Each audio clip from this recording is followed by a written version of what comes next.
Oh, howdy all, grab yourself a drink. It is time for some Path of Exile 2 discussion. Welcome to the very last day of Return of the Ancients teaser season, day 26. There are no more after this. Today we're going to be talking about Gravebind Games' final announcement post that they've made, which includes some information about the torrent file that they've made available for tomorrow's download. Spoiler warning, the vast majority of you don't need to bother with that torrent file. And also, we're going to take a look at the Masters of the Atlas showcase that Gravebind Games put out. There's a bunch of things hidden in that, so that's going to be an interesting one. Right, this is Editing Gog popping in here to say that Gravebind Games went and kind of wrecked my plans a little bit. I had finished this video, I was just about to render it and upload it, and then they came along and dropped this little piece of information. A video called the Genesis Tree Deep Dive. Now, we still don't know a lot about the Genesis Tree.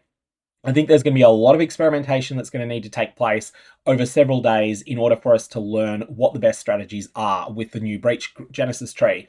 However, there is something that's important here, and that is breach rings are getting buffed, and there's also going to be additional currencies added that will synergize further with them. You'll see here that this has a current quality of 45%, but also has an explicit modifier on it, 20% to maximum quality, that is over and above that. So this is actually able to go to 65% quality, and a little bit later in the video, Gravebind Games actually do go and apply these catalysts to it and push it up closer to that rank. 45% is the quality you'll get by default on a refined breach ring, but there is a new currency that functions like the post-nerf perfect essences or like the mystical alloys that is a deterministic add random remove crafting tool, and the deterministically added modifier is that plus 20 to maximum quality. This is going to be really good for builds that want to stack one particular modifier and really stack it high. If it's able to be affected by quality, you're going to be able to do this really well. On top of this, the Genesis Tree is also going to provide the ability to deterministically roll belts that always have 2 caster modifiers on them, or that always have 2 minion modifiers on them. And there's also going to be options to roll amulets that strongly bias towards high tier certain resistances. There's a lot of things to look at there, but we're going to get more information on that over the next few days once we're able to play with it in game. This post looks like it's huge news, but honestly, for established players, most of this doesn't matter. The first thing to note is that there are a couple of promotions at the top, free weekend and then 50% off early access supporter packs. This means nothing to you if you're an established Path of Exile 2 player, you can just completely skip it. If you are someone that's maybe a Path of Exile 1 player considering giving Path of Exile 2 a shot, well, in that case, this is something that's of interest to you potentially. After this, we have this cryptically worded private leagues are now available statement. And then this clarification, please note you cannot start these leagues until Return of the Ancients officially launches on May 29 PDT. Now that's the important part there. You cannot start these leagues. All you're able to do, all of this private leagues are now available section means, is that you can do the administrivia that's required in order to set up a private league. You can do that part, that work now. However, that does not allow you to play the game early. You're going to be starting the game at the same time as everyone else. After this, Return of the Ancients launch information. This is going to clarify the timeline. So the servers go live at 6 AM my local, which is going to be different in your time zone. If you do want to check what time it is in your time zone, you can log into Gravebind Games' website and you can find out there. Now, the realms are going to go down 3 hours before this, and patching will begin shortly after. So what this means is that at some point, probably around half an hour after the realms go down, you're going to be able to start patching. The sooner that you complete the patching process, the sooner you'll be able to get into the queue for the servers. The other piece of information that's important here is the patch size. 40 gigabytes on standalone client, 40 gigabytes on Steam, and for console players, 35 gigabytes. Now, there is a pre-download torrent option that you can go with here. The vast majority of players shouldn't use this. It's only really for pretty unusual circumstances where this is going to be a benefit. The scenario in which I would recommend that you do use the torrent is if you have a quite slow internet connection, and on top of your slow internet connection, you're going to be away when the league goes live. So if you've got an internet connection that can download, say, 10 gigabytes an hour, then it's not really going to matter very much. And if you've got a faster internet connection, then great.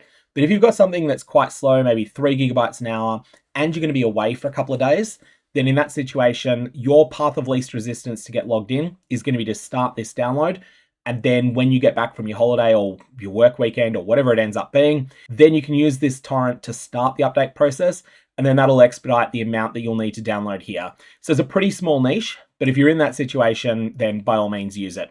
Otherwise, ignore this. Also, data mining doesn't work on this generally. Rarity games typically will remove a number of things players are particularly interested in data mining from this. So a whole bunch of tables will be missing, but a whole lot of new artwork will be included. Artwork is, of course, what it is that takes most of the space of the game files up. And as a result, those last little bits, they'll come along later. They'll be in that last patch that's added in the last 3 hours before it goes live. If you're a console player, good news, you can pre-download Return of the Ancients now. You don't need to worry about any of these shenanigans. It just works better for you guys than it does for us on PC. Finally, Gravebind Games have a bit of a reminder that there is a launch Twitch drop promotion, which I covered a couple of days ago.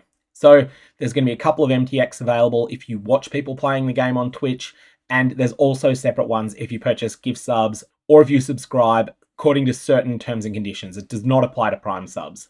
Now, the second piece of news Gravebind Games put out is some more information on the Masters of the Atlas.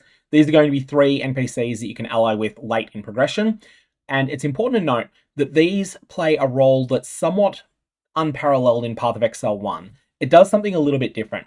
If you're a Path of Exile 1 and 2 player, you'd be familiar that in Path of Exile 1, a lot of the player-to-player farming experience divergence that takes place is because you make different choices with how you spec your Atlas.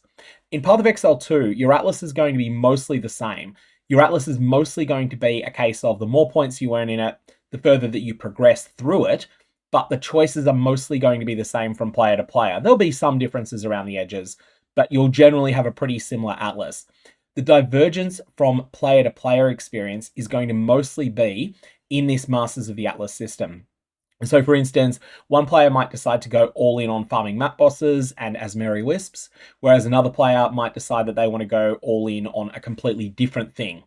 For example, here you can see Trove Seekers is an option, 100% increased chance for your strong boxes to be unique, 100% increased amount of rare chests.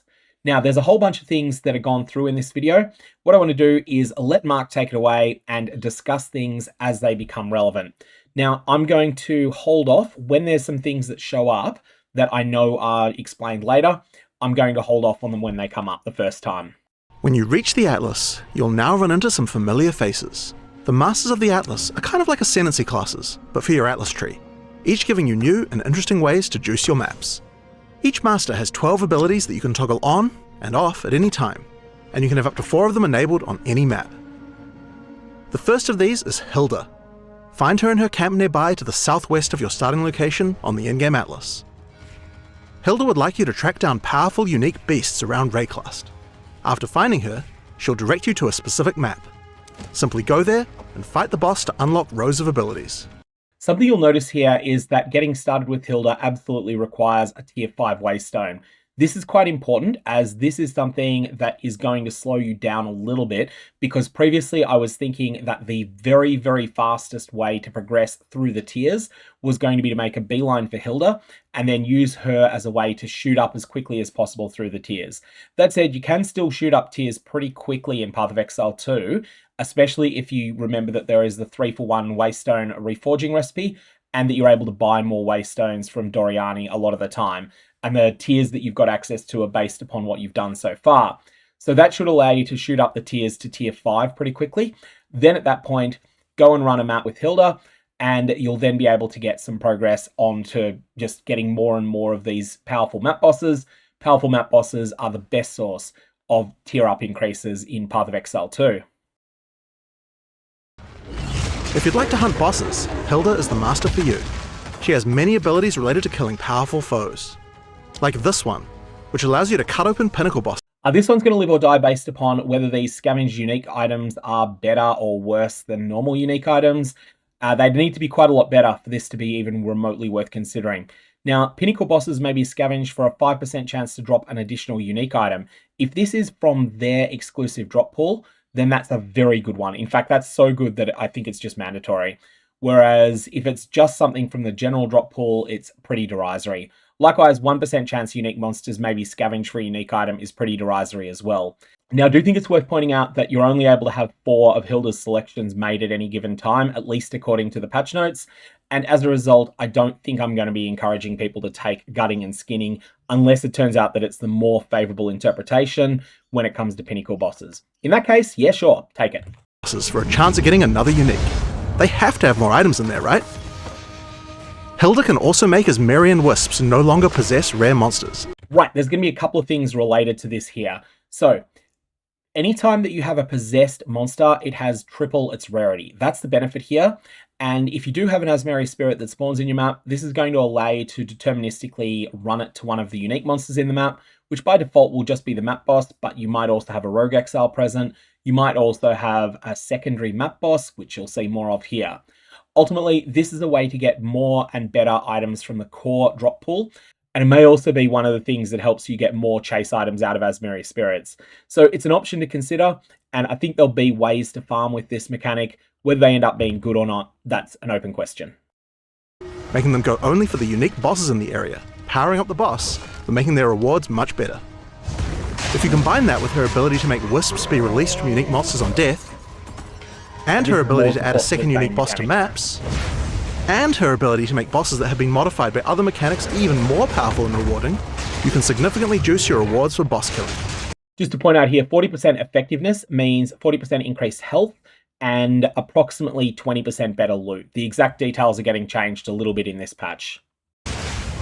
Next up is Doryani.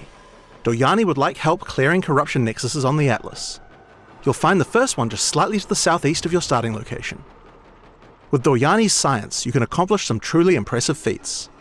After each map, this node offers you the opportunity to terraform the Atlas from one biome to another. This can be absolutely huge for dealing with specific tile sets you have absolutely no interest in running, and also potentially for what you're about to see next, some synergies that it will open up as well for farming. In the regular Atlas tree, you can gain points which add specific content to specific biomes, and by combining it with terraforming, you can really target the type of content you want. As a specialist in the Waygate, Doryani offers far more though. This node opens up new precursor ley lines after running some maps, allowing you to skip ahead and travel very quickly through the Atlas. If your goal is hunting down citadels, this ability will be very useful. I think that this is going to be one of the best outcomes there, and there's also going to be something related to anomalies that's going to be showing up later. These are going to be absolutely fantastic things to have as ways to just find additional valuable content on the Atlas. One that I find particularly cool is Strongbox Constructions. Taking this node will add a button to Strongboxes, allowing you to destroy them and create a rare construct from its parts. Each mod on the Strongbox will turn into a mod on the construct, so crafting the Strongbox first will allow you to make some pretty crazy rare monsters with these. I feel like this is for the memes mostly, but I'm hoping to be wrong on this. This is just unique and cool, and it's also something very different to both what's existed in the past in Path of Exile 1 and in 2. There is some vague precedent for this in the form of that Beetle Strongbox, and everyone really loved it, but I think that this is just a cool expansion on that mechanic. Each master also tends to have some pretty simple other modifiers though. In Doryani's case, giving you an extra revive in your maps, or making all your maps irradiated. And these are the ones that are raw power. So some of the choices that you've got here are just changing the way that you're farming. And I think there's an interesting tension that's going to come up here. Do I want to take +1 additional revive in my map so that I can run a 6-mod map and not be gutted if my character goes squish in it? Or do I instead go with one of the harder options that ends up having its own rewards that are available as well? That's going to be something where the player-to-player experience of the Atlas is going to vary quite a bit, and you can make decisions based upon your own level of risk aversion.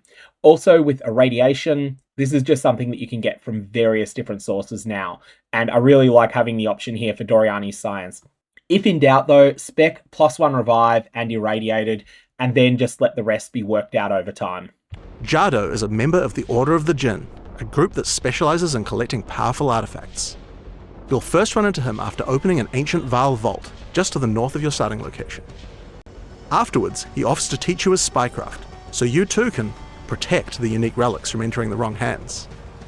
Jado can allow you to find more unique items, more unique strongboxes, more unique content like anomaly maps, and even a new unique strongbox that gives you reliquary keys that you can use to get even more unique uniques. So I think everything there with Jado is very straightforward, but straightforward doesn't necessarily mean bad. I think that at the start of the league, if you're one of the people that gets to maps quite quickly, you might want to consider aligning with Jado because there is just a lot that you're going to get out of this master. I guess this guy really likes unique things, eh? No matter who you choose though, it's very easy to switch between them before every map. On the left-hand side of the screen, you can see the buttons for all three masters. You can pop this open and modify the loadout if you want, but most of the time you'll probably just switch to the most appropriate master before you run each map. And just before we end the video, I did want to point out that there is also this new artwork that's been revealed here for Waystones. One more thing I want to point out here, I won't flashbang you with the Reddit thread that mentions this, but some very, very smart players from Path of Exile's Korean language community have discovered a major exploit, and Grundy Games have committed to fixing it. What this was a bunch of effects that affect allies that are in your presence, but that do not affect the player themselves. They were applying to the player if you got your presence radius to be negative. So a couple of Korean language players figured this out. The information had disseminated across the Korean language community, and someone has gone and blown the whistle about it over on the Path of Exile 2 subreddit, and Grundy Games have committed. They have a fix for it that they will get in the morning. So if you do hear about that interaction and it sounds like it's broken, then yeah, it is actually broken. It's not going to work. So that's something that's important to know. Anyways, I'm going to leave it there. May your Varlobs have interesting results, and I will see you tomorrow, maybe your today, potentially over on Twitch, or alternately, I will also continue to have YouTube videos coming out as information gets discovered throughout the league. May your Varlobs have interesting results.